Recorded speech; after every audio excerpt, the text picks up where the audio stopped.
On the evening of November 13th, 2015, Paris was shaken by a series of coordinated attacks.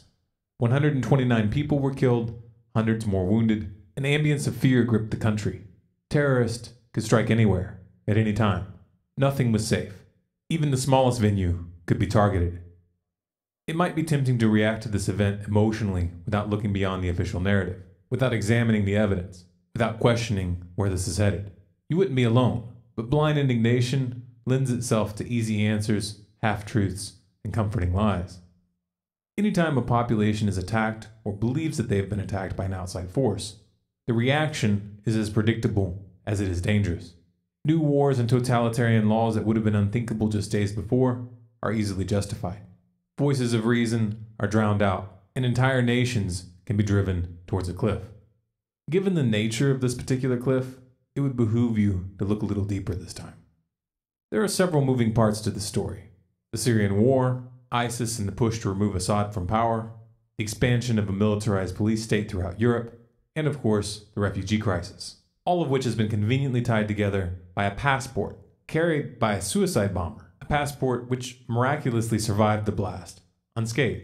Never mind the fact that Germany's interior minister came forward to say that he had reason to suspect that the passport had been planted.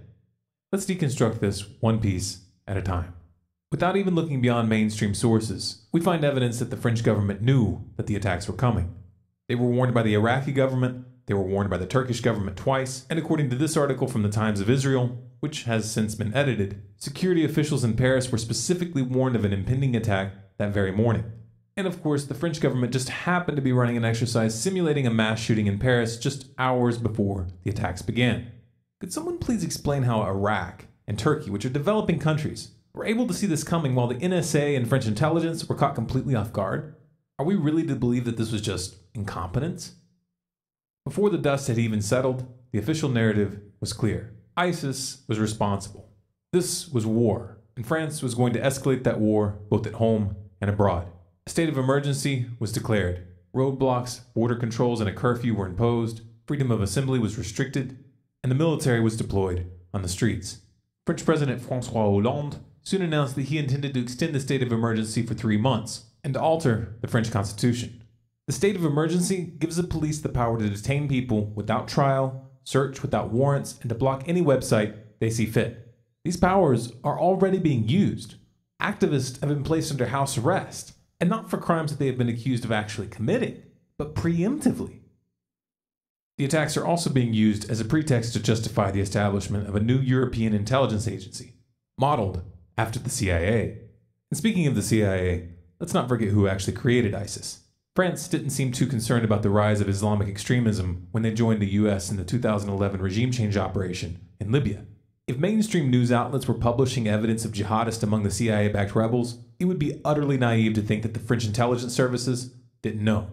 France also didn't seem to mind the fact that Islamic extremists were receiving the lion's share of the weapons that were looted from Gaddafi's armories and shipped through Turkey into Syria. France didn't stand up or speak out for years as the US government continued arming, funding, and training these extremists. There was no righteous indignation at the atrocities they were committing. There were no calls for criminal proceedings after those same rebels got caught using sarin gas against thousands of civilians. And the French government has never so much as verbally condemned the numerous state actors which have been caught assisting ISIS and/or its allies logistically. Why? Because ISIS serves a purpose. ISIS and its associates al-Nusra and the FSA are weakening the Syrian government, creating a pretext for a military intervention, and providing the perfect excuse for a massive power grab on the home front. Oh, that's not fair to equate the FSA with ISIS. Those are the moderate rebels. Really? Then explain this away. ISIS and al-Nusra have officially formed alliances. FSA commanders have gone on record to say that they cooperate with and conduct joint operations with al-Nusra, and it has been well established that the FSA command is dominated by Islamic extremists. Do the math. أما فيما يخص بعض الفصائل التي مثلا يطالب الغرب بتصنيفها كمنظمات إرهابية، جبهة النصرة. نعم، نحن نشعر أن هذه الجبهة بمكان ما هي يمكن الحوار معها حول نعم حول طبيعة الدولة القادمة، حول شكل الدولة القادمة، حول إمكانية هذه البلد على إقامة دولة التي تناسب الجميع. نحن في مكان ما يجب أن نتعاون ويجب أن نتحاور، وأنا على صلة بالجميع. أنا على صلة بجميع ولا أخفي سرا بذلك، حتى فيما يخص الأخوة في جبهة النصرة، ونتعاون في أمكنة كثيرة. What's happening in France should not be viewed in isolation.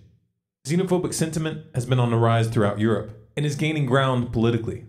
This trend has clearly been exacerbated by the ongoing migrant crisis, which is obviously tied to the regime change policies of the West. But one variable in this equation that no one is talking about is the fact that the way immigration has been handled in Europe is not merely a question of short-sightedness, it is a reflection of policy. In 2012, UN Migration Chief Peter Sutherland urged the EU to, quote, do its best to undermine the homogeneity of its member states. Such a proposition may sound absurd unless you take into account that breaking down the national identity of a country makes it much easier to dissolve political boundaries and independence. And that's precisely what the technocrats in Brussels want. Hollande has been one of the most outspoken voices in this push to hand over more power to a centralized European government, effectively stripping member states of any meaningful sovereignty. Give that European government a military, its own surveillance apparatus, and a public which is struggling financially, looking for someone to blame, and practically begging for a war, and you have a recipe for the rise of overt fascism in Europe. Many have remarked that recent moves by the French president take several pages from the extreme right. Some have interpreted this as an attempt to prevent the right from capitalizing on the event, but it hasn't worked out that way, at all. Taken on its own, one might be inclined to interpret this as a political miscalculation. But what if it's not? Hollande's actions don't make much sense if we view him as an independent leader, but they make perfect sense if you understand that he's just a puppet. The powers he seized following the Charlie Hebdo and Paris attacks are not suited for the political left. The left is held back by the need to maintain a soft-spoken, inclusive veneer. Those rising up to replace them will not be. The right will not scale back these powers. They will expand them, and they will use them even more than they're being used now. It's the left-right, two-step to tyranny. This formula is not new. These tactics are not original, nor are the motives or response. Like the American public following 9/11, it's going to take the European population quite some time to realize where they're being led. And they're only going to come to that realization if those who see what's happening have the courage to speak out. And make no mistake, this is just the beginning. They'll take it as far as you let them. This video is Creative Commons. You have permission to download and distribute any and all of our content through any venue, commercial or non-commercial. If you want more people to see this information, please remember to like, share, and comment. If you want to see how far the rabbit hole really goes, keep in touch. Subscribe to Stormclouds Gathering on YouTube, follow us on Facebook, Twitter, and Google+, and you can sign up for email notifications of new releases on our website stormcloudsgathering.com.